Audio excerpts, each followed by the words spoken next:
n'oubliez pas que Dominicus Pike, votre serviteur, a le monopole pour la côte est du merveilleux tabac des champs de Virginie. Je le vends en feuilles. Je le vends en poudre. Je le vends en tresse. Et j'offre à tout acheteur la reproduction gravée de l'œuvre d'art que vous voyez ici, peinte sur la charrette qui me sert de boutique ambulante. Le célèbre chef indien Bison Jaune, fumant le calumet de la paix que lui offrit Jéroboam Pike, mon propre père. Vous me reverrez donc une semaine avant le grand concours des fumeurs de pipe du Connecticut. Et je remettrai au vainqueur de la compétition 2 livres du mélange qui a fait la réputation de mon commerce. Ceci dit... Allons les enfants, laissez ma jument tranquille. Si elle vous marche sur un pied, il allongera de 2 pointures. Allez, où allez. Ceci dit, je prends lettres et commissions pour Mariston, où je serai vers midi, et Parker's Falls, où j'arriverai demain. Et j'embrasserai vos fiancés si je les croise sur ma route. Oh, de votre part, les amis, de votre part. Hé, je prends la mienne, Dominicus, ou je te fais retirer tout vif au milieu de tes cigares. Au plaisir, la société. Vive les États et vive leur président. Allez. Oh, Camille, allez.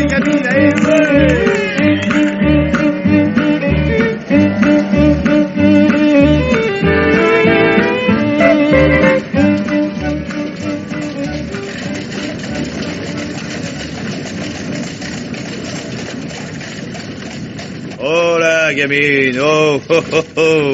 Pas si pressée, ma belle. Regarde le matin, ma fille. Le beau matin sur les maïs. Hop. Des perdrix. C'est pas joli, ça, ma gamine. On aura chaud aujourd'hui, tu sais. Un jour à chercher de l'ombre. Oh, m'étonnerait qu'on voit grand monde avant Mariston. Oh, je t'offrirai un beau déjeuner, ma cocotte. Du foin vert, une poignée d'avoine et un seau d'eau claire. Tu remues les oreilles, coquine, hein? C'est dit, une chic après l'avoine.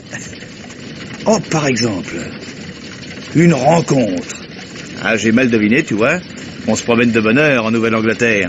Oh, Dieu qu'on y marche vite. Oh là, dou, oh. On s'arrête. Tu ne sais pas encore comme je suis bavard, non? Il a sûrement des choses à me dire, cet homme. Bonjour, l'ami. Oh, Dominicus Pike est heureux de vous offrir un cigare. Oh, diable, quel souhait. Mais vous êtes en eau, l'ami. Quelle idée d'aller si bon train. On va ce qu'on a besoin. Quelles sont les nouvelles, hein? Les nouvelles de Parker's Falls, par exemple. Comment voulez-vous que je les connaisse? Eh ben, vous pourriez être un chrétien comme les autres, curieux, bavard, malin, intéressé par tous les petits malheurs du prochain. J'ai pas de prochain. Ah? Et si vous voulez savoir, je suis ni malin, ni bavard, ni curieux. Je me demande même si je suis plus chrétien que votre jument. Eh ben, prenez toujours le cigare. Merci. Il y a quand même une petite nouvelle dont je me souviens. Le vieux mystère Higginbottom. De Kimbalton? Chut, pas si fort. Bah, qui voulez-vous qui nous entende? Justement, si personne d'autre ne le peut, pourquoi hurler? Mettons, c'est bien celui de Kimbalton, votre Higginbottom. C'était. Parce que... Mort. Mort? Ouais, mort. Assassiné. Dans son verger. Hier soir. Hier soir? Par un nègre et un Irlandais. Ils l'ont pendu à la branche d'un poirier. Oh lolo. Qui l'a trouvé? Personne. Mais ça va pas traîner. Personne? Alors, mais comment savez-vous, vous, l'ami, puisque personne? On veut savoir, et après ça aussi, on veut savoir comment on sait. Ben, vous n'aurez pas un mot de plus. Si vous voulez des détails, mon petit blanc-bec, allez donc courir après l'Irlandais. Allez courir après le nègre. Hé, vous sauvez pas? Gamine, quel énergumène que celui-là, mais il se met à courir à présent. Oh! Oh, putain, oh, zut. Oh. Si tu galopais comme lui, ma belle, nous paierions une jolie polka d'ici Mariston. Allez, en route, gamine. C'est tout de même curieux, ça. Il est devenu enragé d'un coup et jaune comme du Maryland. Oh, alors comme ça, le vieux Higginbotham est devenu, hier soir, la plus grosse poire de son poirier. Oh. Mais comment hier soir? Comment se peut-il que ce va-nu-pied soit averti d'un événement si récent? Comment peut-il être informé d'un meurtre qui s'est commis à 2 jours de marche d'ici? Petite nuit après qu'il a eu lieu. Oh là. Tu comprends ça, toi, gamine? Le bonhomme se sera trompé d'un jour. Mais il n'a pas pu faire tant de chemin en si peu de temps, à moins qu'il ait une grande paire d'ailes noires cachée dans son dos. Allez, trotte, ma fille. Oh. J'ai dans l'idée que la catastrophe du vieux Grégou en fera causer plus d'un Mariston, à commencer par le fils de ma mère. Si par hasard il était le premier à porter la nouvelle.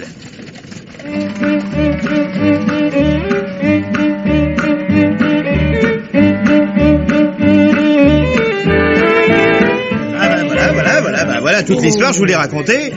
Le cavalier ne m'a rien dit de plus. Rien. Dis donc, tu dis bien le Higginbotham de Kimbolton, Dominicus. Ah, lui-même, oui. Ah, qu'il soit mort, c'est pas ça qui m'étonne. Il pourrait l'être depuis 10 ans qu'on l'aurait tout de même pas enterré bien jeune, mais pendu. Pendu, le bout de sa langue sur son nombril. T'entends ça, Patrick? Eh oui, j'entends. Et tu nous as causé d'un poirier. Ce serait pas des fois celui du fond de son pré, derrière la maison, quand on vient par la route du bord de l'eau? Oui, tout juste. Un poirier, le nom m'échappe. De Saint-Michel? De Saint-Michel. Voilà. Eh oui. ben, tu vois, mon garçon, cet arbre-là, je me disais toujours, il me chagrine l'œil. Avec sa grosse branche basse toute tordue, il a l'air de faire comme un signe pour un pendu qui passerait. On dit ça après l'événement. Non, je l'ai dit avant. Et j'ai pas causé d'un autre poirier, j'ai dit le Saint-Michel, celui-là et pas un autre. Et le voilà, avec les Higginbotham à bout de bras. Je le vois, tiens, ce vieux malfaiteur de cœur sec. Hé là, Patrick, c'est d'un défunt que tu causes. Je le vois quand même, en fin de corde, qui promène son ombre sous le poirier, sa montre en or sur le ventre, et ses grandes chaussures noires, le nez en l'air. Et d'après toi, Dominicus, c'est 2 grands nègres irlandais qui lui ont joué ce méchant tour. C'est un seul Irlandais et un seul nègre. Ah, c'est tout de même 2 brigands, ceux qui lui ont fait avaler le tuyau de sa pipe. Et que la chose se soit faite à la tombée du jour, c'est pas non plus ce qui m'étonne. Surtout que le soleil était rouge comme une pivoine. Quand je l'ai vu si rouge, je me suis dit... Je t'ai dit, c'est ce soir qu'on va régler son compte à ce pauvre Higginbotham. Si c'est pas malheureux d'entendre un homme de ton âge, Patrick, mentir comme un gamin. C'est pas ce que je me suis dit. Je me suis dit, il fera chaud demain et Timothée me paiera sûrement un grand pot de sa bière noire. Ah bah là, ce coup-ci tu m'as eu, Patrick. Allez, à la santé du défunt, si on peut dire. Parce que la santé pour quelqu'un qui n'a plus de vie, c'est... Ah là, dis donc, mais comment as-tu appris la chose, Dominicus? À bien réfléchir, c'est tout de même étonnant que la nouvelle soit passée par Mariston sans qu'aucun de nous l'ait eu en connaissance. Alors que toi, tu nous la portes dans ta charrette de la direction opposée. Secret. Un secret juré. Ah. Tout ce que je peux dire, c'est que... non. Oh. Non, je peux rien dire, non. Non, ce serait manquer à la parole donnée. Si Gamine veut bien vous faire la confidence, questionnez-la et lancez autant que moi. Pour ce qui est de moi, j'aimerais mieux me couper la langue. Bon, mais dis donc, mais c'est qui nous arrive là, on dirait. Mais oui, c'est Norton. Ah bah par exemple, je te croyais en Canada, Norton. Eh non, Timothée, comme tu vois. Salut la compagnie. Salut. Canada, pour moi, c'est de l'affaire ancienne. Je l'ai quitté de 2 semaines pour me marier. Et je viens d'apprendre une affaire toute neuve qui n'arrange pas mes noces. Ah, on peut savoir? J'avais tout mon argent chez mon ancien patron, le notaire de Kimbolton. S'il est pendu, c'est mauvais signe. L'Irlandais aura pendu mon argent avec. Mais quel Irlandais? Celui qui était commis avec moi chez Higginbotham, du temps que je croyais finir dans la peau d'un notaire. Seigneur, mais comment peux-tu savoir déjà que tu viens de là-bas? Mais que non! C'est Chico qui m'a glissé la nouvelle dans l'oreille en me débarrassant de mon cheval. C'est un certain Dominicus Pike, qui lui aura annoncé la chose. C'est exact. Eh bien, à mon avis, ce Dominicus en sait plus long encore. Trop long, si vous voulez connaître mon opinion. Je suis Dominicus Pike, monsieur. Je ne sais que ce dont j'ai fait présent à cette noble compagnie. Insinuer quoi que ce soit d'autre serait outrageant, pour moi, et mensonger, monsieur. Alors, monsieur, considérez-vous comme outragé si vous n'êtes pas un menteur. Car je ne vois personne à qui l'Irlandais ait pu faire la moindre confidence s'il n'était son complice dans le meurtre que vous nous annoncez. Oh! Hé! Défenseur! Norton! Non mais... Qu'est-ce que cela? Alors Non mais quoi? Alors, qu'est-ce que ça veut dire, ces petites colères, là? Qu'est-ce que c'est que ces gamineries d'amour-propre? Alors Dominicus n'a dit que ce qu'il pouvait nous dire. Ouais, mais Et toi, tu n'as pas à lui chauffer la bile, Martin, avec des sous-entendus très désobligeants. Oui, il a raison, non. Enfin, quoi? Ça faisait 2 bonnes semaines que personne n'avait logé du plomb dans le comptoir. Et voilà, ça y est. Enfin, où vous croyez-vous? Dans l'Ouest?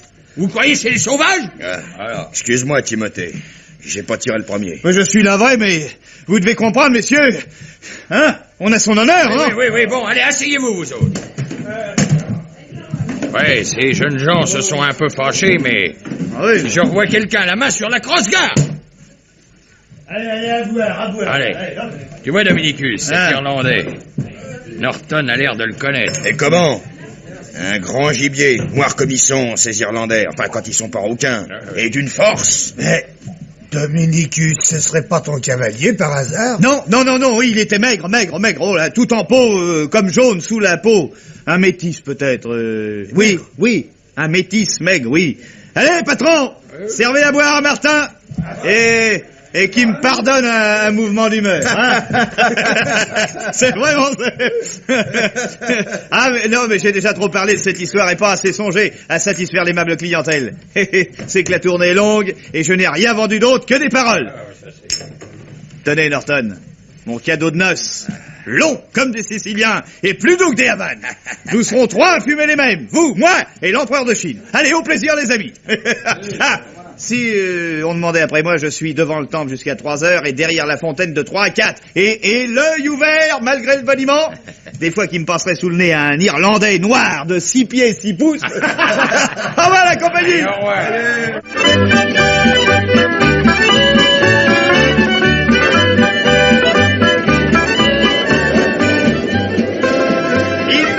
Plus que quelques sachets pour la prise. Contre les douleurs de tête, contre les humeurs de rhume. 2 pincées dans chaque narine. Voilà, grand-mère, un sachet. Voilà. Pour dégager la vue, pour la clarté des idées. Une prise le matin, une prise le soir. Et vous serez comme l'aigle des montagnes rocheuses. Allez, je pars bientôt. Mais ceux qui ne sont pas décidés me trouveront encore à 5 heures dans la cour de l'auberge de Salvatore. Pour ceux qui ont des odeurs de bouche ou les dents attaquées de caries malignes, voici la chic conseillée par tous les grands médecins des divers continents.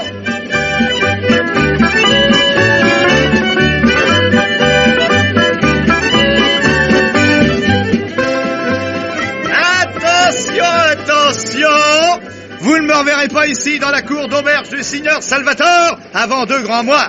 Faites donc ample provision. Pour la tête et les yeux, la prise est recommandée par la faculté. Pour les dents et l'estomac, la chic. Et pour le plaisir, voici le pétain de Floride et celui du Brésil. Quant aux délicats, voici pour eux, long comme des Siciliens et doux comme des Havanes, tout exprès fabriqué pour moi-même et l'empereur de Chine. Te fatigue pas, Dominicus. Oui. Tu l'en as vendu pour 1 an le mois passé.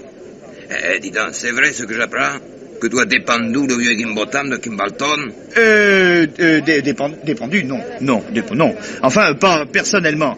Mais j'ai parlé à quelqu'un qui a touché la corde. Et rentre donc 1 minute qu'on en bavarde. Oui, mais c'est que je dois repartir, Salvatore. Si je veux être à Parker's Falls demain matin, il faudrait que je grignote encore un peu de route ce soir. Ta gamine trottera mieux dans le frais du soir. Oui. Mais tu dois avoir soif. Allez, Oui, viens mais, donc. non, mais...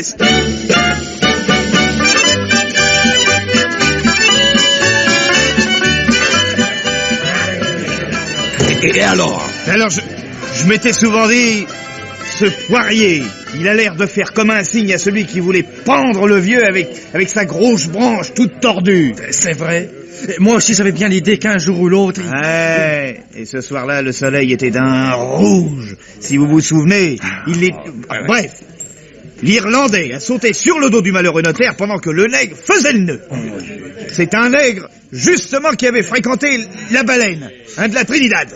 À ce qu'on m'a dit, parce que je l'ai pas vu. Les nœuds, ils savent les fabriquer, les marins. Hein. Surtout les nègres. Et surtout les nœuds coulants. Ils ont une agilité dans les doigts.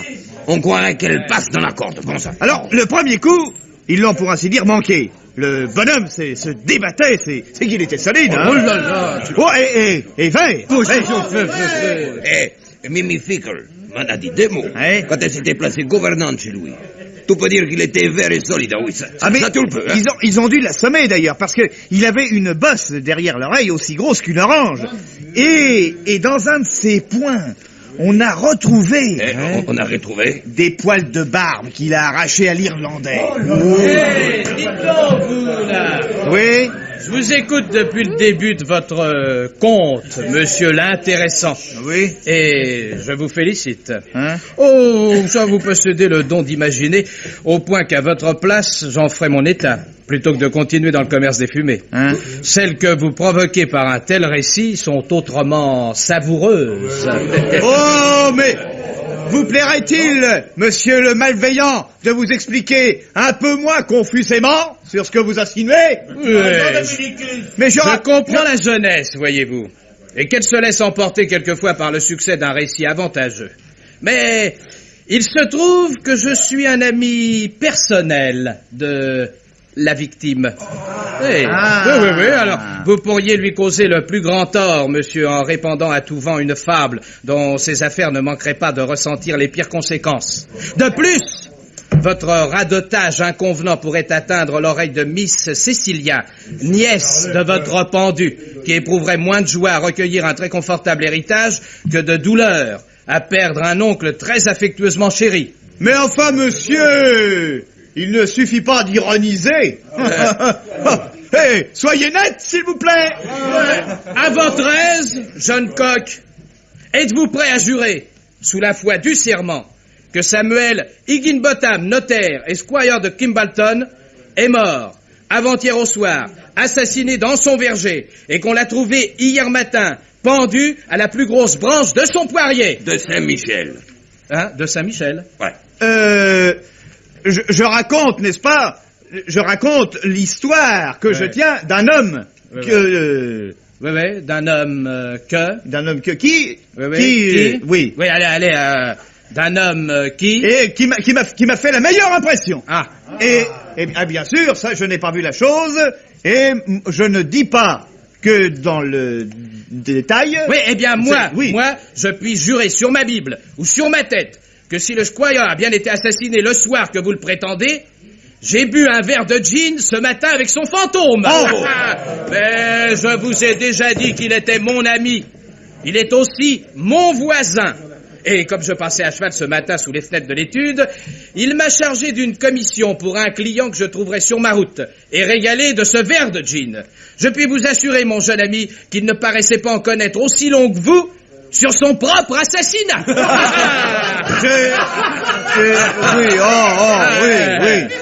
Oui, il semble bien que vous avez raison. Oui, et que l'autre m'a dupé. Bien sûr, le notaire ne sera pas mort. Sachez de plus que le pauvre vieux n'est pas si galant que de mauvais plaisants l'insinuent, qu'il est au contraire d'une grande vertu. Je ne suis pas l'auteur du ragot. J'ai peut-être pendu un peu vite. Je vous l'accorde. Peut-être ai-je mal compris, mais... Bon, la prochaine fois, mettez-vous donc une pincée de tabac dans l'oreille. Elle vous débouchera l'entendement. Et mets-toi une petite livre de Virginie dans le bec avant de causer. Vantard, tout dira moins de bêtises. Au revoir tout le monde. Au revoir tout le monde. Ben, c'est ce qu'on m'avait dit, alors moi...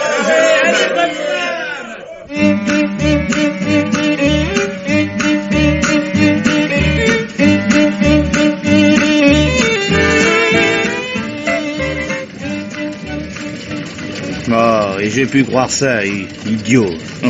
Un vagabond ivre, probablement. D'ailleurs, il n'était pas dans son état normal, alors Oh, l'alcool, sûr, et le soleil, puis, tu comprends, gamine? Le soleil, ben, oh, quel sué. Oh. Eh ben, je m'endormais, moi. Oh, j'aurais été si bien chez Salvatore ou à l'auberge des 6 Outardes. Oh. Dis donc, gamine, tu sais où on se trouve, au moins? Je suis franc perdu, moi. Arrête-toi une seconde, là, que j'essaie de m'y retrouver. Oh. Quoi? Je rêve encore ou quoi? Hein? On dirait le pas de ce matin. Si c'est un rôdeur, on file, gamine. J'aimerais bien me renseigner, d'abord sur l'endroit où nous sommes. Allez, du courage, Dominicus. Oh là! Monsieur? Oh, oui, mon cœur. Oh, Seigneur Marie-Joseph. Si vous cherchez quelqu'un, c'est pas moi, monsieur. Je m'excuse de vous avoir surpris de cette façon, mais voyez-vous, voilà, je suis un voyageur égaré et je cherche plutôt qu'une personne, une indication sur l'endroit où nous sommes. Je n'en sais pas plus que vous là-dessus, votre honneur. Mais vous n'ignorez pas cependant par quel village vous venez de passer? Je dois dire à votre honneur que je me suis arrêté nulle part depuis quelques heures que je marche. Depuis Kimbalton, pour dire la vérité. Kimbalton? Oui. Ah! Vous venez de Kimbalton? Oui. Oh, c'est la providence qui vous met sur mon chemin, mon ami. Et bien que l'heure soit peu propice à ces sortes de frondes, acceptez tout d'abord ceci. Ah. Quelques cigares que peu d'hommes peuvent se vanter d'avoir goûté, hormis vous, moi, et de Kimbalton. Vous allez m'éclairer. Dites-moi ce qu'il en est au juste d'une certaine histoire qu'on m'a contée, que j'ai refusé de croire, et qui cependant me turlupine à en rêver. Oui ou non, le vieux mystère Higginbottom a-t-il été assassiné? Oh non, monsieur, oh non. Par un Irlandais, Non. il y a peu de temps. Un Irlandais.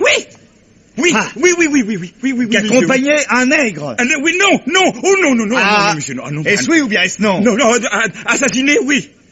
Oui, par un Irlandais, oui. En compagnie d'un nègre, non, monsieur. Ah non, monsieur, pas d'homme de couleur. L'Irlandais l'a pendu tout seul. 8 heures au sonnet, monsieur, quand il a tiré sur la corde. Oui, et j'étais parti à 7, voyez-vous. L'Irlandais a fait le coup tout seul, et je suis sûr que personne sans doute à Kimbalton ou ailleurs, à part le diable. Et vous, votre honneur, si vous n'êtes pas le diable avec sa charrette et sa jument pour le service des enfers. Attendez! Celui-là aussi se sauve. Hé, l'homme! Mais dites-moi au moins si je suis sur la route de Parker's Falls! C'est tout droit devant vous, monsieur Satan. C'est tout droit. Et monsieur, allez donc, Satan, maintenant. Oh. Ah, mais cette voix. La fièvre m'attrape si cet homme-là n'a pas de la laine sur la tête. Et par Dieu, il serait le nègre du mauvais cook. Mais non, puisqu'il n'y a pas de mauvais coup. Ouais, on s'est assez amusé sur ton dos. Alors, pas de mauvais coup? Mais alors, cet Éthiopien, je l'invente? Et son mensonge qui double l'autre mensonge? Et l'Irlandais, je me les fabrique? Un pendu qui trinque avec un bon gros voisin comme celui que j'ai vu, c'est raide à croire aussi, faut dire. Hé, gamine, tu ne dis rien, toi? Tu en sais aussi long que moi, mais tu restes là à faire l'arme, hein? Oh, non, j'ai rien dit, ça m'a échappé. Gamine, alors attends-moi, mais tu ne vas pas... On coupe pour un mot de travers. Oh, quelle histoire, bon sang. Gamine! Mais attends-moi, mon pur sang. Gamine! Veux-tu t'arrêter, saleté de vieille mule boiteuse? Oh, allez, gamine, mon petit beau... Tiens, je te donnerai un sucre, hein? 2 sucres, une livre de sucre, 2 livres de sucre, un sac, j'en peux plus. Oh, une heure de course.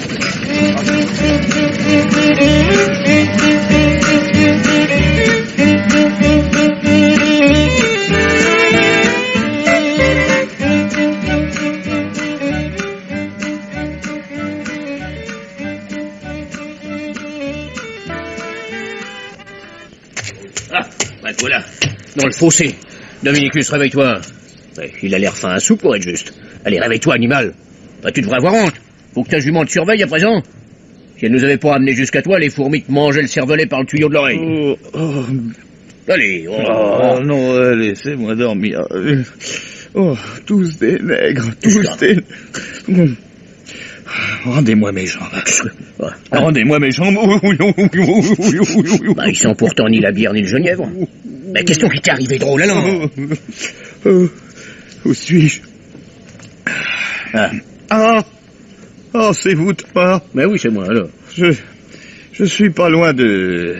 Parkes Falls, alors? Lève-toi seulement et tu verras notre clocher, alors. Oh, miséricorde, j'aurais jamais cru. Allez.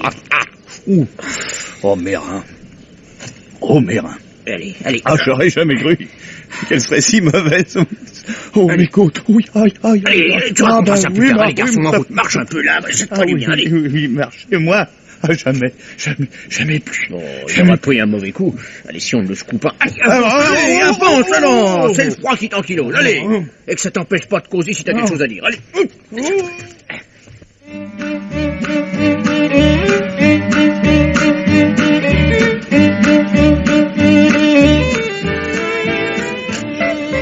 Vous pensez bien que je ne me suis pas laissé faire. Seulement, j'étais seul. Il faisait nuit. Je dis, halte, assassin. Il se met à trembler. Lâchez-moi, monsieur. Qu'est-ce que ça veut dire, ce rassemblement, Thomas? Ah, ben c'est le jeune Pike, figure-toi. Le fils à Jonathan, oui. Je l'ai sauvé ce matin, là. Sauvé? Oui, je le croyais parti comme une griffe qui sort des raisins, ce malheureux. Et c'est l'assassin d'Higginbotham qui l'avait attaqué. Eh ben, il y avait... Oui, c'est pas... Qui détaille. Je cours après. Je lui lance une grosse motte de terre dans les yeux, juste quand il se retournait sur moi. Higginbotham, le notaire? Ben, tu sais pas qu'il a été pendu, mis en bière, mis en terre, chanté à latin, aspergé d'eau bénite. Et que ceux qui ont fait le coup vont être attrapés d'un moment à l'autre grâce à ce petit Pike. Ouais. Enfin, et à moi aussi dans un sens. À genoux, il me suppliait. Je perds mes fiancés, non. Eh ben, et à ce moment-là, pendu, dépendu, oui. Higginbotham. Oui. Et dans la nuit, Dominicus, qui avait déjà repéré un loustic avant Marystone, voit un grand sifflet galoper sur la route. Hop, il saute de la voiture, attrape le bandier à la gorge et crie à sa jument: au renfort, gamine, ramène-moi le Thomas, c'est un costaud. Alors cette bête, elle a fait comme commandé, pas? Mais le pauvre Dominicus, alors là, comment ça lui est arrivé? Et lui-même, il n'est pas capable de s'en rappeler. Le voilà étranglé, assommé, battu comme blé, quoi. S'il n'était pas d'une nature comme nous autres, son père et moi, il serait dans l'état du vieux notaire à présent. Oh, tandis que lui, ouais, putain, allez, à peine si on voit les traces des coups, ouais. C'est le tabac qui m'a donné ma force. Tu diras quand même, Thomas. L'époque. Et je le sais d'un si bon compte que ce n'est pas le vendre, mais l'offrir comme un cadeau à des amis. Alors je le mets sur ses jambes et il me dit: allez, vite, Thomas, c'est par là qu'il s'est enfui. On a fourragé 2 petites heures dans le marais, enfin, sur le bord, pour pas trop se tremper quand même, quoi. Rien. À part les traces de lutte sur le bord du fossé, rien. Et j'ai envoyé un cavalier sur Marystone. Oh, le beau tabac. Voilà. Mets-le sécher encore 3 mois, Moïse, et tu n'auras jamais fumé de meilleur. Un miel, un véritable miel. Et alors, tu veux encore ajouter... J'ai du mal à me faire à l'idée que... Mais qu'est-ce qui arrive quand le notaire à qui on a confié ses affaires et son avoir se fait pendre comme le premier jambon venu? Attention, je recommence pour ceux qui n'ont pas entendu. C'est une affaire qui m'est arrivée dans la nuit. Eh ben, tout se trouve bloqué, pas plus. Tu perdras rien que du temps, pour le coup de mettre tout en ordre, quoi. Quand tout à coup, je crie: halte, assassin, vendeur de notaire. Mais t'es affirmatif ou consolant? Il me suppliait en pleurant. Je suis affirmatif. Tous les papiers du vieux étaient en ordre et ce que voulaient les assassins, c'était sa montre, avec la chaîne. Et alors, tout d'un coup, bang, bang, derrière la tête, là, je me radissais. Bang, bang, bang, bang, j'ai lâché. S'il lui avait demandé, ils auraient peut-être pas eu le mal de le pendre. Oh, toi? Tu me dis ça, toi, un client? Ben, tu sais pas qu'il a jamais jeté la mie de son pain à des moineaux s'il avait pas installé un filet par-dessus. Je vais vous dire, c'est le tabac qui m'a donné ma force. Oh, il est mort, bon. Mais pour un saligot de salaud, il sera longtemps vivant dans la mémoire du monde. Amen. Dire que je le vends?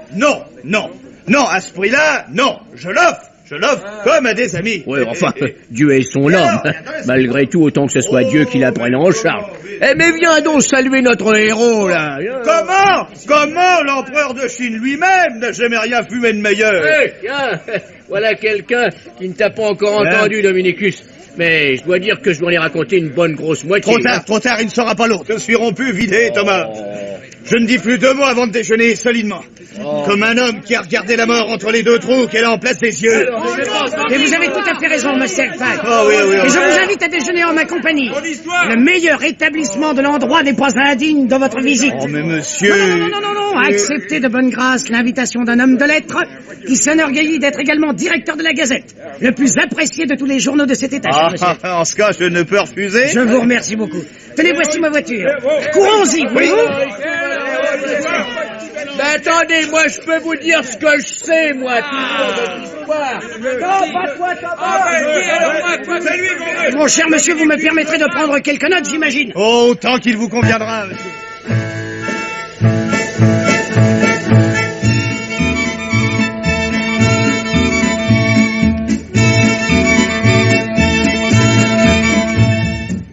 Commençons donc par le commencement.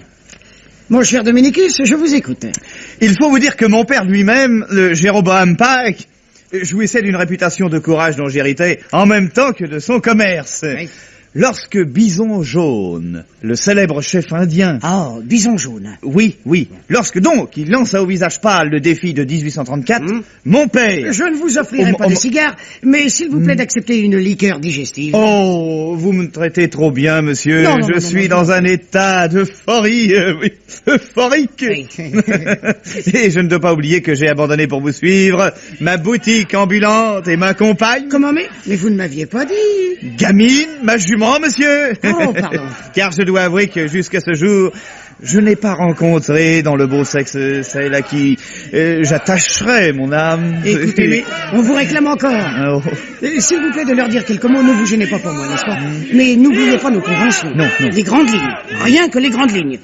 Pour les détails, indiquez-leur qu'ils figureront dans le numéro de la Gazette que je vais de ce pas rédiger à leur intention, n'est-ce pas? Oui. Je vous fais apporter un alcool français. Oh, monsieur, vraiment, écoutez... Non, je vous en prie. Ravi d'avoir fait votre connaissance, monsieur Pike Junior. Oui. Et flatté. Oh. Si, très flatté. Ne les faites pas attendre davantage, voyons. Vous leur appartenez en quelque sorte. Mais si.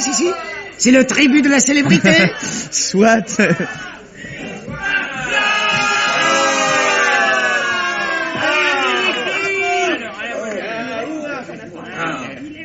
Mes amis, mes chers amis, la Providence, en me choisissant pour confident d'un crime affreux, ne m'a pas ordonné le secret. Il importe que la nation entière soit informée afin que n'échappe pas plus longtemps à la justice des hommes les assassins d'un vieillard impotent, d'une incomparable vertu, notre cher vieux notaire, le Squire Higginbottom de Kimbalton. Les circonstances de la chose, les voici.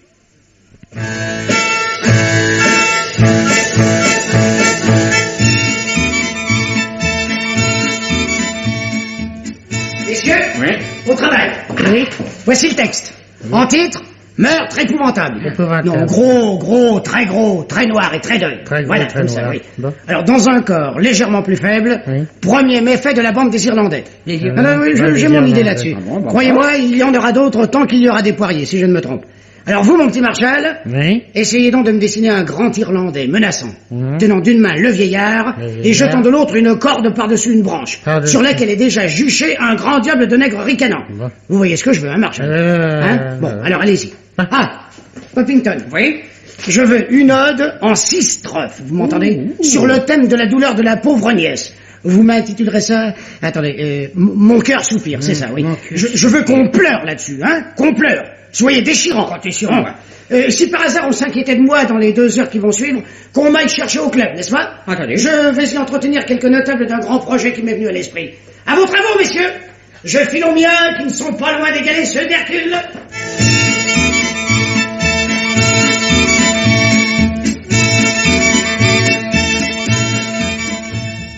J'étais d'avance assuré que cette proposition rencontrerait le meilleur accueil. Eh bien non, messieurs, l'annonce passera dans le numéro spécial dont la parution ne serait tardée maintenant plus d'1 heure. Je vous en soumets le texte. Voici. Forte récompense. Les gentlemen du club Mayflower de Parker's Falls offrent une prime de $500 à la personne qui, par tout moyen, livrera les auteurs de l'affreux forfait dont vous lirez les détails dans nos colonnes. Au nom des honnêtes gens, merci à ces bienfaiteurs généreux. Merci, messieurs, merci. Mais vous comprendrez maintenant, messieurs, ma hâte à reprendre au journal la direction des événements. La Gazette vous rend hommage par ma bouche, nobles citoyens.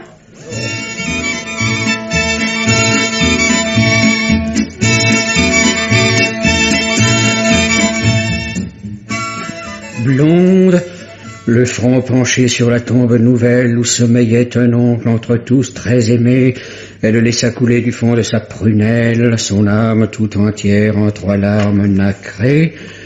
Va, je n'oublierai pas, vieillard toujours intègre, murmurait la déesse au bord du trou fatal. À qui me livrera l'Irlandaise et le nègre, je soumettrai mon cœur jusqu'alors virginal. Et je te signe ça, Virgilus Pockington. Allez, bon à tirer.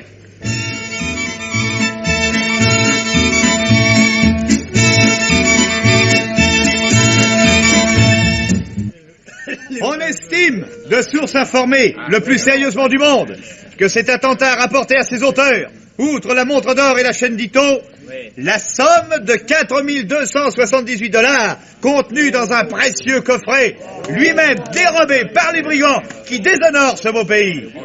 Pourquoi nous, fils de nos glorieux pères, ne saurions-nous pas assurer la protection de nos enfants, de nos femmes, de nos institutions menacées? Ainsi éparpillés dans la campagne, nous fouillerons les taillis, les bosquets, et le jour ne se lèvera pas que nous n'ayons à notre tour pendu quelques suspects, dont à coup sûr les assassins.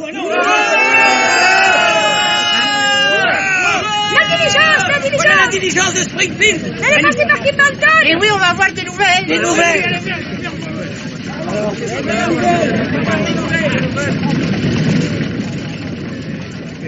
Quoi? Que nous veulent ces furieux? Je l'ignore autant que vous, monsieur.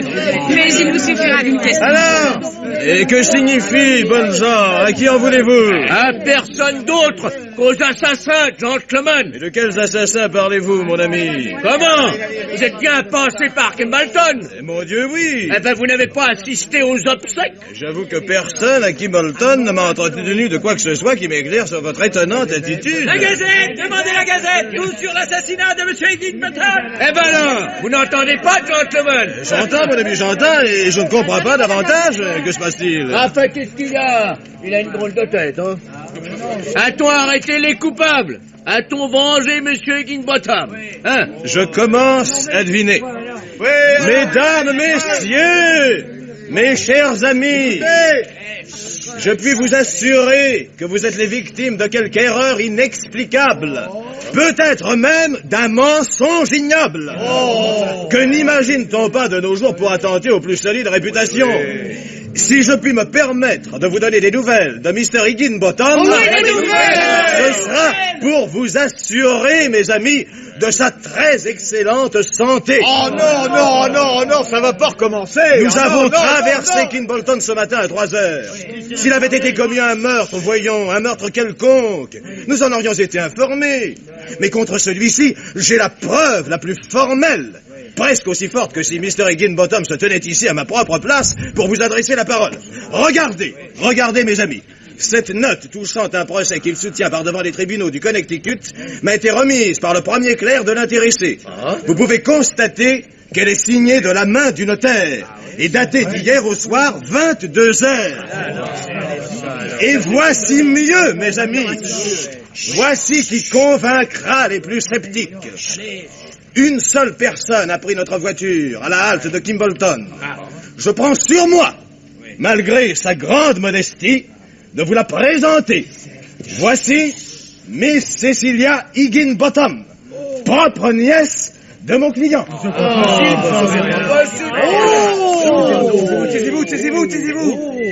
Je suis à la fois très heureuse de découvrir à quel point on estime en cette ville mon cher oncle, est très ulcéré de comprendre qu'on a cherché à lui porter préjudice par une invention du plus mauvais goût. Cette histoire est sans fondement. Mon cher oncle a la bonté de m'abriter sous son toit comme il ferait de sa propre fille. Je l'ai quitté peu de temps avant de prendre la diligence et je puis vous assurer qu'il est en vie, aussi bien pourtant qu'on peut l'être à son âge. Et j'espère le retrouver en cet état à mon retour. Bien alors, Dominicus, où est-il? Dominicus! Où est Dominicus? Ne le traitez pas! Au nom de la charité! On veut pas le maltraiter. On veut lui décerner les honneurs publics. Mes amis, mes chers amis! Hein? Pour ce qui est des honneurs, on se demande si on va commencer par du miel ou du goudron. Mais de toute façon, on finira par des plumes. Oh non, pas ça, pas ça! On pourrait peut-être lui faire un trône de tabac. Je verrais bien ça. Non! Hey, un trône de tabac qu'on allumerait avec le numéro spécial de la Gazette. Vive tabac! Messieurs, je vous en prie. Elle veut parler, la petite. Messieurs, écoutez-moi. Vous ne pouvez commettre un crime pour effacer le souvenir d'un autre qui n'a pas été commis. Je vous demande la grâce de ce jeune homme. Je vous en supplie, épargnez-le. Ah bah, c'est bien pour vous faire plaisir, allez. T'as raison, Un ivrogne que j'ai trouvé sous dans le fossé. Lavez-lui la tête, messieurs, s'il vous a berné. Mais de grâce, ne soyez pas si rude. Lui laver la tête, mais c'est une idée aussi, ça. Allez, à la rivière! À la rivière! Mademoiselle! Oh, sauvez-moi! Mademoiselle, sauvez-moi!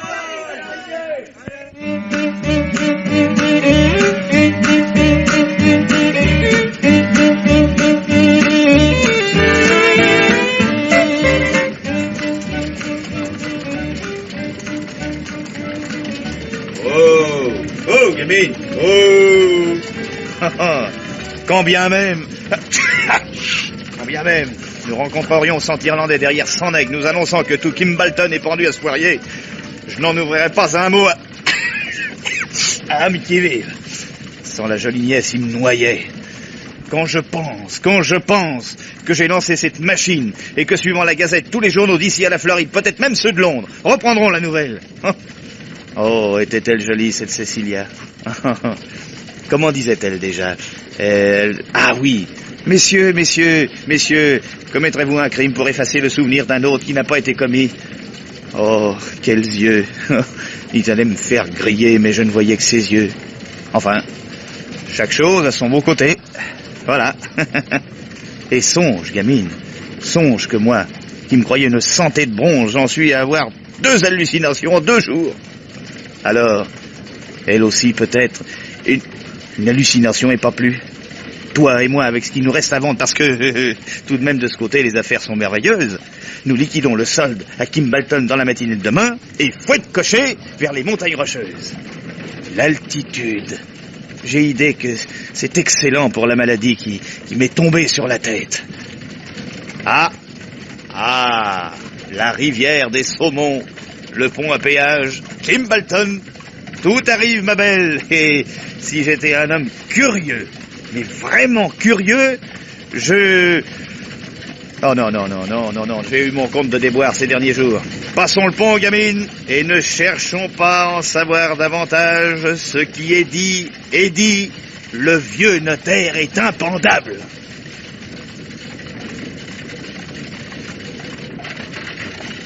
Oh la gamine, oh là. Oh,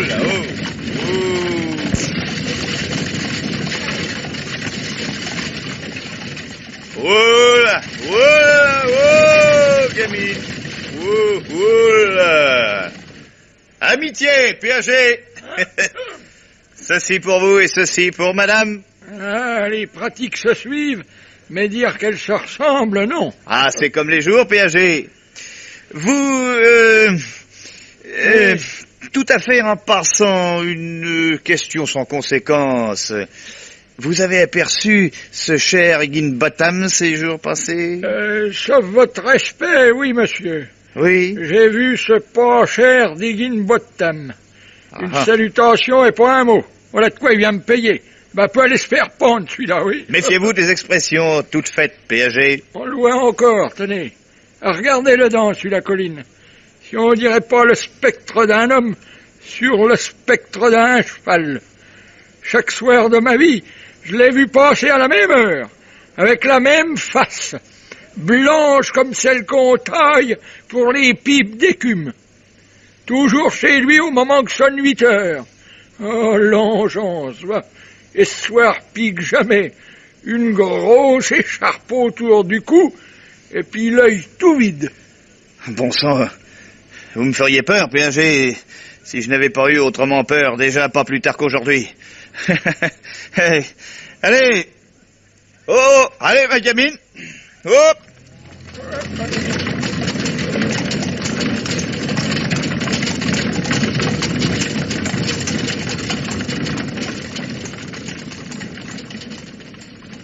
C'est vrai qu'on dirait 2 spectres l'un sur l'autre. Hein? Arrête-toi, ma belle. Arrête-toi. Oh, oh, oh, là, oh, oh. Ah, j'en aurai le cœur net. Mais je verrai le poirier et la branche. Allez, va seule, gamine, et rendez-vous devant le relais d'Antony. Allez, allez, va. Moi, je passe par le pré et le poirier. Hein?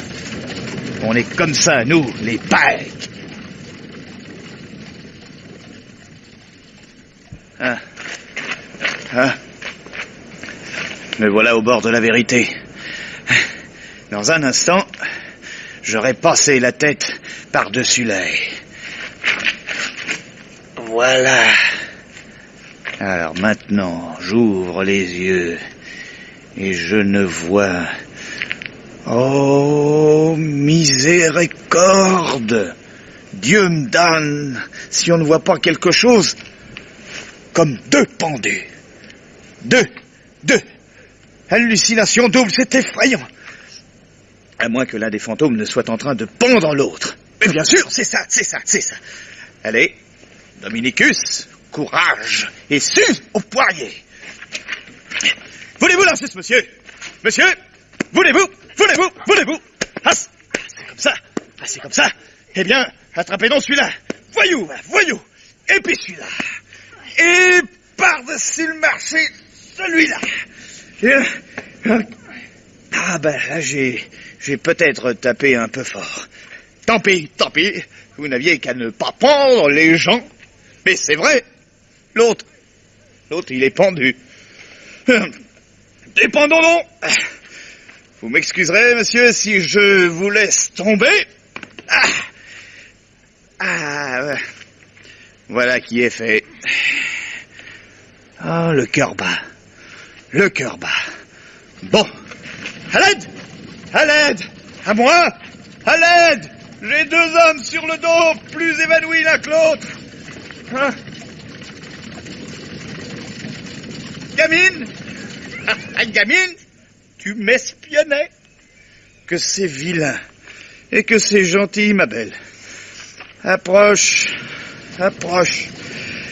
Tout ça chez le docteur. Le vieux Higginbotham, son bourreau. Et moi, avec... Oh, ma brave gamine.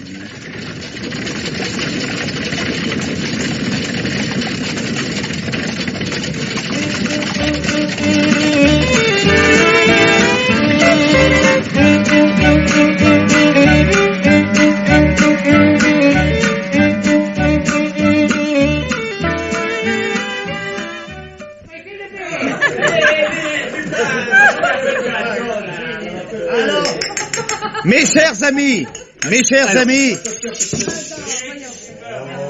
je ne vous remercierai jamais assez pour votre générosité. Une maison sur la rivière au saumon, c'est beaucoup, c'est trop. Hein? Tant que t'avais qu'une jument, c'était bon que tu l'attelles devant ton magasin. Mais aujourd'hui que tu prends en femme, il te faut une maison à mettre autour. Hein? Et puis, tu es un héros, Dominicus. On n'en a pas des quantités par ici, alors on le garde. Oh. Un héros. Si. Pas vrai, Miss Cecilia? Pardon, Madame Pike. Vous avez raison, Thomas. Il a sauvé mon oncle alors que tout l'incitait à ne plus se mêler de cette histoire.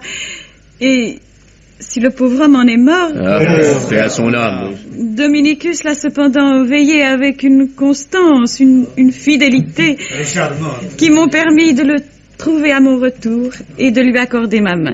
Oui. Mais le fin mot, Dominicus, le fin mot de tout ça, parce qu'enfin, hein, tu nous as fait marcher, petit, hein. Allons. La vérité, oui. Je ne la connais que depuis hier. Ah. L'Irlandais a passé des aveux avant qu'on le pende à son tour.